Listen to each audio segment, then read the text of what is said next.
The original question from one of my viewers was, can I move forward without healing the parts of my life that need to be healed? My general statement to that, and this is why the old model of not being trauma informed doesn't work, is that no, there are certain things you need to deal with before you move forward, because what you have to define what moving forward is to begin with.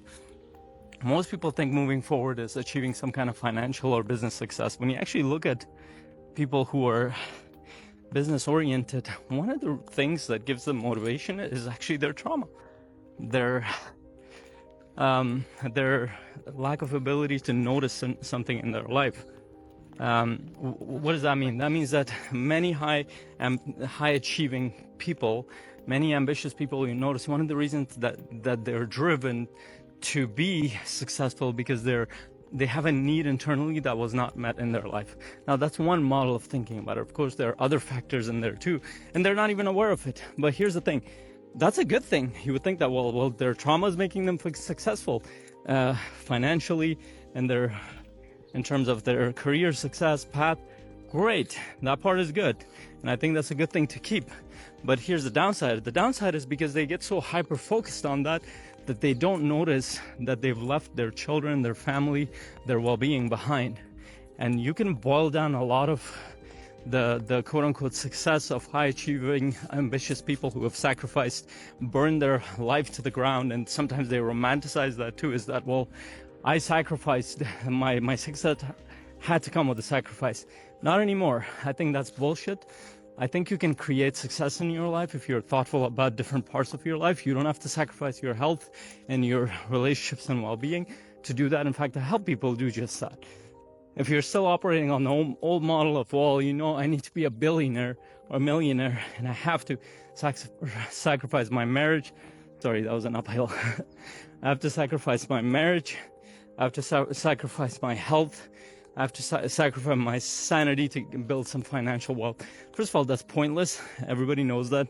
Second, that's a very old way of thinking about it. With the technology we have, with the awareness we have, with the opportunities that are available through online and other models of business, you do not have to do that. And not everybody wants to be a billionaire, multimillionaire. Even if you want to be a multimillionaire, you can do it a little bit slower, but not sacrifice the most important things that you have in your life. So there are certain things you need to deal with, but here's the thing that I don't like a lot of people who jump into the world of trauma, is that they end up, I'm going to set for a second, they end up thinking that for them to move forward, they need to heal everything. This is where the other camp, I think, is better. And they're thinking that sometimes you focusing on the trauma will make the trauma bigger. So what does that mean? Yes, deal with the major aspects of your trauma to move forward. It means that become more functional. As functional as you can be to move your life forward.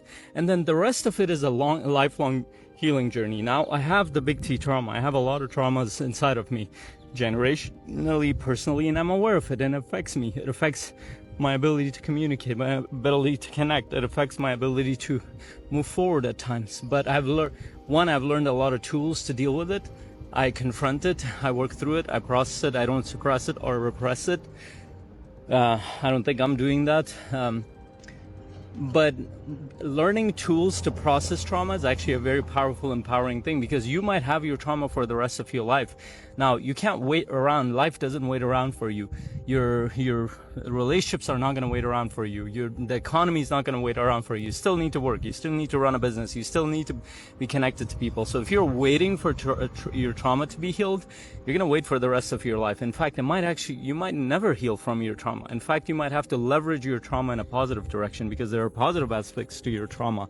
In fact, one of the most powerful things Dr. Gabor Mate has said around this, one of the foremost experts on trauma, is that what if your trauma is the right thing that happened to you, or the thing that needed to happen to you?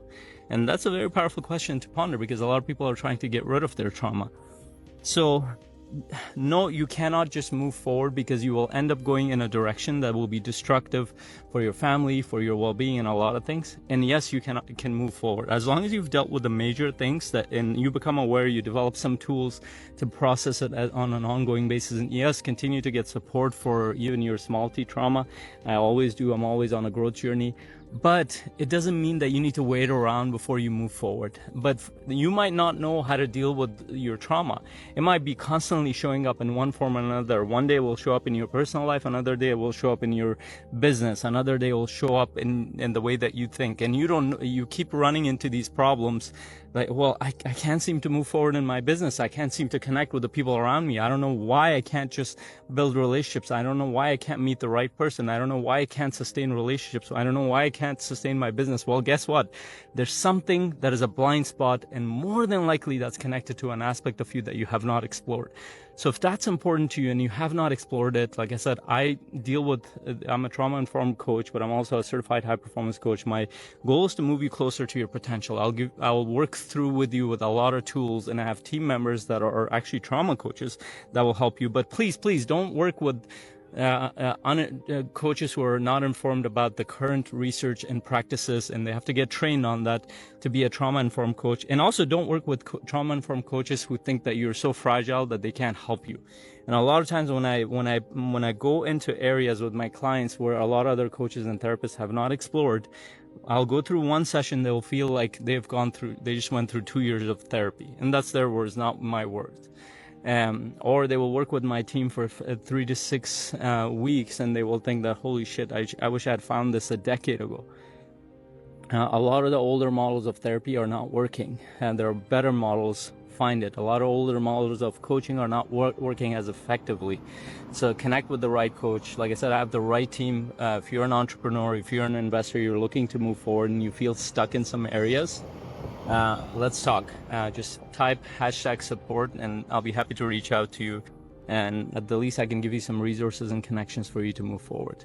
Hopefully this was helpful. I know I went roundabout ways with this, but there's a lot to cover. In fact, I paused myself from covering a bunch of stuff. This would have been like a 2-hour conversation. And maybe I'll do this on my podcast as well. But on a longer podcast episode. Hope you have an incredible day, and we'll talk soon. Bye.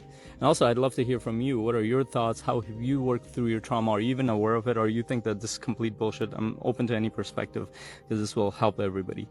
Take care, you all. We'll talk soon. Bye.